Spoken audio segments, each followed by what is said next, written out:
Bulgari ইভেন্টের দ্বিতীয় দিনে প্রিয়াঙ্কার অস্থির লেভেলের সাজ, কিন্তু পাবলিকদের তো ধোকা দিয়ে দিল আরেক জায়গায়, যেটা নিয়ে পাবলিকরা নিচ্ছে হেভি মজা। কি ধোকা সেটাও জানাচ্ছি। এদিকে আবার তাহলে কি হবে মনোজ বাজপাইয়ের ফ্যামিলি ম্যান আর শাহিদ কাপুরের ফার্জির ক্রসওভার? ঘটনা কি জানাচ্ছি গসিপসে। আর জাহ্নবী কাপুরকে আবার দেখা গেল বলময় অবতারে। ফাইনালি থাকছে ক্যাটরিনার আবার একটা ভিডিও হলো ভাইরাল, যেটা দেখে অনেকে স্পেকুলেট করছে শি ইজ প্রেগন্যান্ট, এবং এই গুঞ্জনটা কি সত্যি নাকি সবই জানাচ্ছি গসিপসে।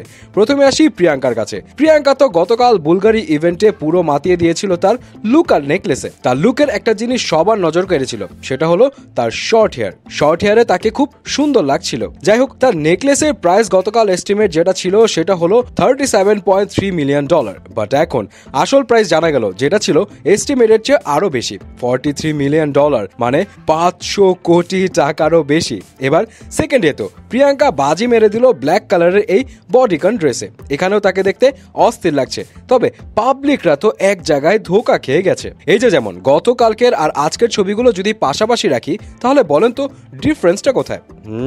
চুল। কালকে ছিল শর্ট হেয়ার আর আজকে হঠাৎ করেই হয়ে গেল লং হেয়ার। পাবলিক তো পুরাই অবাক। কিভাবে কি? নেটিজনেরা অনেকেই বলছে গতকাল তাহলে প্রিয়াঙ্কা নকল চুল পড়েছিল। অনেকে আবার বলছে আরে না রে ভাই, গতকাল না, নকল চুল আজকে পড়েছে। যাই হোক, এসব নিয়ে আবার মজা করে অনেকে বলছে হায় রে প্রিয়াঙ্কা, শেষ পর্যন্ত চুলটাও নকল পড়লেন। তবে এখানেও কিন্তু তার নেকলেসটা বুলগারি ব্র্যান্ডের, কিন্তু এটার দাম এখনো জানা যায়নি। ডিটেলস জানা গেলে অবশ্যই শেয়ার করবো আপনাদের সাথে। এদিকে আবার মাঝে গুঞ্জন উঠেছিল যে এবার হতে যাচ্ছে জনপ্রিয় দুইটা ইন্ডিয়ান টিভি সিরিজ মনোজ বাজপাইয়ের ফ্যামিলি ম্যান 3 আর শাহিদ কাপুরের ফার্জি 2 এর ক্রসওভার। আর এই ক্রসওভার নিয়ে সাংঘাতিক পরিমাণে এক্সাইটেড হয়ে বসে আছে ফ্যান্সরা।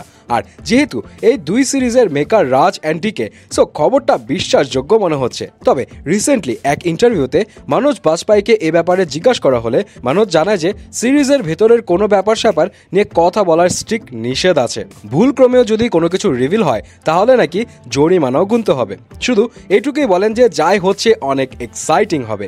সিরিজে সারপ্রাইজ থাকবে ফর শিওর। এখন দেখা যাক সত্যি কি ক্রস ওভার হয় কিনা। এদিকে একদিকে সুপার ডেয়ারিং বুদ্ধিমান পুলিশ অফিসার, আরেকদিকে ফার্জির সানি একে এ শাহিদ কাপুর। সত্যি এই ক্রস ওভার হলে খেলা পুরো জমে যাবে বস।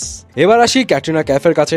রিসেন্টলি একটা জোর গুঞ্জন উঠেছে ক্যাটরিনাকে নিয়ে। আনুষ্কা আর দীপিকার পর ক্যাটরিনাও নাকি মা হতে চলেছেন। আর এই মুহূর্তে ক্যাটরিনা আর ভিকি কাপল আছেন লন্ডনে। আর লন্ডনে ভিকি আর ক্যাটরিনার একটা ভিডিও ভাইরাল হওয়ার পরই উঠেছে এই গুঞ্জন। ভিডিওতে দেখা যাচ্ছে ক্যাটরিনা আর ভিকি লন্ডনের রাস্তার পাশে ফুটপাতে হাঁটছেন। আর এই ভিডিওতে ক্যাটরিনার হাঁটা দেখে জোর গুঞ্জন উঠেছে ক্যাটরিনার প্রেগনেন্সি নিয়ে। জানা গেছে যে লন্ডনে নাকি তাদের নতুন অতিথিকে ওয়েলকাম করার ইচ্ছা। ফ্যান্সরা এই খবর শুনে অনেকেই তাদের অভিনন্দন জানাচ্ছে।